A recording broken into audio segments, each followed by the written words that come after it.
لیس البر ان تولوا وجوہکم قبل المشرق والمغرب، نیکی یہ نہیں ہے کہ تم اپنا رخ مشرق یا مغرب کی طرف کر لو۔ تو مطلب کیا ہے؟ مطلب یہ ہے کہ کوئی انسان جنگ لڑتا گیا، مشرق کو فتح کر لیا، ادھر لڑتا گیا پوری مغرب کو فتح کر لیا، لیکن اللہ کے اصول حضور اکرم صلی اللہ علیہ وسلم جو قوانین لے کر آئے ہیں اس پر عمل پیرا نہیں ہے، تو وہ نیکی نہیں ہے، وہ کامیابی نہیں ہے۔ چاہے وہ مشرق کو فتح کر لے، چاہے مغرب کو فتح کر لے، وہ کامیابی نہیں ہے۔ اور ایک کیا ہے، عام طور پہ جو غیر اقوام کے لوگ مسلمانوں کے اوپر کئی طرح کے سوالات کرتے، ان کا کام کیا ہے؟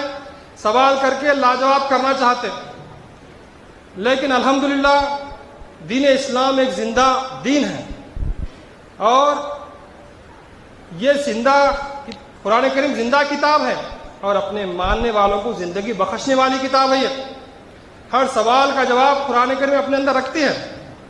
تو وہ لوگ یہ کہتے ہیں کہ بھائی ہم تو بت پرستی کرتے، ٹھیک ہے، مگر آپ نہیں کر رہے کیا؟ آپ بھی تو رخ کر رہے نا قبلے کی طرف، مکے کی پوجا کر رہے آپ بھی۔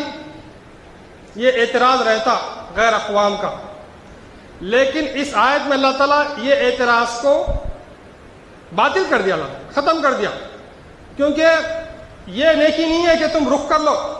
ہاں اور بات ہے رخ کر کے عبادت کر رہے آپ، تو وہ نیکی ہے۔ صرف رخ کرنا نیکی نہیں ہے۔ آپ جو ہے نا کعبۃ اللہ کی طرف صرف رخ کر لیے، یہ نیکی نہیں ہے۔ تو یہ لوگ جو اعتراض کرتے ہیں کہ کعبۃ اللہ کی تم لوگ بھی پوجا کرتے، کعبۃ اللہ کو تم لوگ معبود مانتے، یہ بالکل بات غلط ہو جاتی ہے یہاں پر، کیونکہ اللہ تعالیٰ فرمایا کہ نیکی یہ نہیں ہے، بلکہ نیکی کیا ہے؟ آگے اللہ تعالیٰ فرمایا ایک لسٹ بتا رہا ہے، یہ نیکی ہے۔ اگر غیر اقوام کے لوگ جیسا کہتے ہیں کہ مسلمان کعبۃ اللہ کی پوجا کرتے ہیں، کعبۃ اللہ کی طرف رخ کرتے ہیں، تو اس سے یہ ثابت نہیں ہوتی بات کہ مسلمان کعبۃ اللہ کی پوجا کرتے یا کعبۃ اللہ کو الہ مانتے یا معبود مانتے، یہ بات ثابت نہیں ہوتی، کیونکہ کوئی بھی جو اپنے معبود کو مانتا ہے غیر اقوام میں، دیکھیے آپ، کوئی بھی اپنے معبود کے اوپر چڑھتا کیا؟ چڑھ سکتا معبود کے اوپر؟ نہیں چڑھتا۔ لیکن حضور اکرم صلی اللہ علیہ وسلم کیا فرمائے فتح مکہ کے دن؟ حضرت بلال رضی اللہ عنہ نے فرمائے اے بلال جاؤ کعبۃ اللہ پہ ٹھہر کے اذان دو۔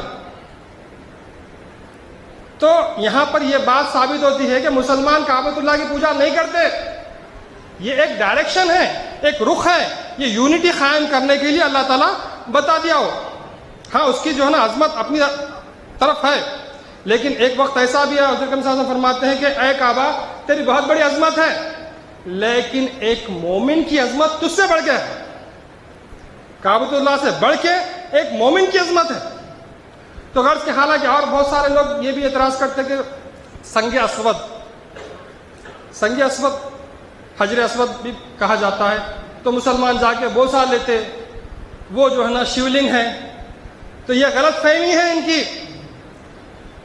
سنگ اسود کی کوئی بھی مسلمان پوجا نہیں کرتا، بلکہ حضرت عمر رضی اللہ عنہ کیا فرماتے ہیں اے کالے پتھر، میں نے دیکھا کہ حضور اکرم صلی اللہ علیہ وسلم تجھے چوما کرتے تھے، اس لیے میں تجھ کو چوم رہا ہوں، ورنہ ہم سنگ اسود کی پوجا نہیں کرتے، اس کو معبود نہیں مانتے، خدا نہیں مانتے، پتھر کے سوا تو کچھ بھی نہیں ہے، لیکن حضور اکرم صلی اللہ علیہ وسلم بوسہ دیے، اس واسطے اس سنت کے طور پہ ہم بوسہ دیں۔ تو معلوم یہ ہوا کہ مسلمان نہ کعبۃ اللہ کو نہ سنگ اسود کو پوجا کرتے، بلکہ ایک وہ ڈائریکشن ہے اتحاد باقی رکھنے کے لیے۔ اگر وہ قبلہ نہیں رہتا تو کچھ لوگ بولتے بھائی چلو بھائی ادھر اپن مشرق کی طرف رخ کر لیں گے، کوئی بولتے مغرب کی طرف، کوئی بولتے شمال کی طرف، کوئی بولتے جنوب کی طرف، تو اتحاد باقی نہیں رہتا تھا، اس واسطے اللہ تعالیٰ ایک ڈائریکشن کے طور پہ بتا دیا۔ تو غرض کہ یہاں پر جو اللہ تعالیٰ فرمایا کہ تم ہرگز نیکی کو نہیں پہنچ سکتے، تم چاہے جو ہے نا اپنا رخ مشرق کی طرف کرو یا مغرب کی طرف کرو، لیکن کیا ہے وَلَٰكِنَّ الْبِرَّ مَنْ آمَنَ بِاللَّهِ۔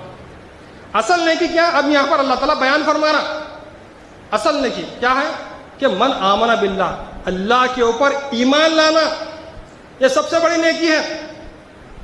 آج دیکھیں گے آپ بہت ساری قوم ہیں لیکن اللہ کو چھوڑ کر غیر اللہ کی پرستش میں مبتلا ہے۔ خود کعبۃ اللہ میں 360 بت رکھے ہوئے تھے، تو آج دیکھیے آپ ہندوستان میں 33 کروڑ بتوں کی پوجا ہو رہی ہے، حالانکہ ویدوں میں، شاستروں میں، پرانوں میں کھلے الفاظ میں بتایا گیا وہ پرماتما ایک ہی ہے، وہ نراکار ہے، نرگن ہے۔ ہر مذہبی کتابوں میں یہ بات بتائی گئی ہے۔ تو غرض کہ یہاں پر جو اللہ تعالیٰ فرمایا کہ من آمن باللہ، اللہ پہ ایمان لانا، تو اللہ پہ ایمان بولو تو یعنی اللہ ہے، غیب میں ہے، ہم ایمان لا لیے، نہیں، یہ کافی نہیں ہے، بلکہ مامور من اللہ جب آ جائے تو اس کی ہر بات کو لبیک کہنا، یہ اللہ کے اوپر ایمان ہے۔ اللہ تعالیٰ فرماتا ہے اطیعوا اللہ واطیعوا الرسول واولی الامر منکم، اللہ کی اطاعت کرو، اللہ کے رسول کی اطاعت کرو، اور تم میں جو اولی الامر ہے یعنی حکم پا کے ٹھہرا ہوا ایک وجود ہے، اس کی بھی اطاعت کرنا لازم ہے۔ اللہ کے رسول کی اطاعت کافی تھی نا؟ نہیں، وہ جو صاحب امر ہے، اللہ کی طرف سے حکم پا کے وجود ٹھہرا ہوا ہے نشانات اور بینات کے ساتھ، ایسے وجود کے اوپر ایمان لانا ہے تم کو۔